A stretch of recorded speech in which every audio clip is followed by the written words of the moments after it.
Mehsana food and drugs વિભાગ દ્વારા જિલ્લામાં એક એવી ગલી બને કે લોકોને શુદ્ધ, સાત્વિક અને પોષણયુક્ત ખોરાક મળી રહે તે માટે વિસનગરના કડા ચોકડી વિસ્તારની પસંદગી કરવામાં આવી હતી, જેમાં ફૂડ એન્ડ ડ્રગ્સ વિભાગ દ્વારા કડા ચોકડી પર આવેલા ખાણીપીણીની દુકાનોમાં રસોડાનું ચેકિંગ કરીને તેમાં એકમોની કન્ડિશન સહિત સુધારા કરવા માટે સૂચના આપવામાં આવી હતી, જેમાં 6 મહિનાની સફળતા બાદ દિલ્હી દ્વારા કડા ચોકડી વિસ્તારને ફૂડ હબ તરીકે જાહેર કરવામાં આવ્યું છે, જે હરિહર ફૂડનો હબનો અનાવરણ સમારોહ યોજાયો હતો। વિસનગર શહેરના કડા ચોકડી વિસ્તારને ફસલ દિલ્હી દ્વારા ફૂડ ગલી તરીકે જાહેર કરવામાં આવી છે, જેમાં વિસનગરની કડા ચોકડીનો વિસ્તાર મહેસાણા જિલ્લાની સૌપ્રથમ ફૂડ ગલી બની છે, જે ફૂડ ગલીને હરિહર ફૂડ ગલી તરીકે નામ આપવામાં આવ્યું છે, જે હરિહર ફૂડ ગલીનું એપીએમસી ચેરમેન, પાલિકા પ્રમુખ,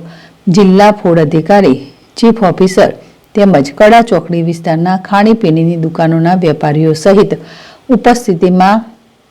અનાવરણ કરવામાં આવ્યું હતું। ફૂડ એન્ડ ડ્રગ્સ વિભાગ મહેસાણા દ્વારા ખાણીપીણી એકમોના માલિકોને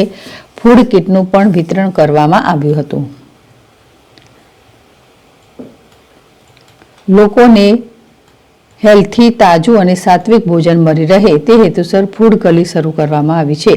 અત્યારે ફૂડ ખાવાના રશિયાઓ તો વધારે હોય છે, પરંતુ તેમને કેવું ભોજન મળશે તેના પર વિશ્વાસ હોતો નથી, જેથી ઇટ રાઇટ અંતર્ગત કડા ચોકડી વિસ્તારને ફૂડ ગલી જાહેર કરવામાં આવી છે, જેમાં કડા ચોકડી આજુબાજુના વિસ્તારને ફૂડ ગલી તરીકે જાહેર કરવામાં આવી છે। કડા ચોકડી વિસ્તારને ફૂડ ગલી તરીકે જાહેર કરતા તમામ ખાણીપીણીના માલિકોએ